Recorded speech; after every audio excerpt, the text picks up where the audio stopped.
අද රාත්‍රියේ නම් මා මැරෙන්නේ මේ මාගේ අන්තිම සමයයි.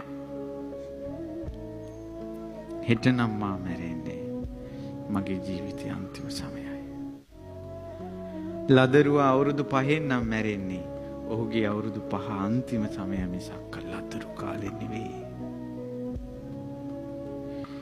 අවුරුදු 15 ළමයා අවුරුදු 15 නම් මැරෙන්නේ ඔහුගේ අවුරුදු 14 15 කියන්නේ භද්‍ර යවෝනේ නෙවෙයි ඔහුගේ අවසන් සමයයි.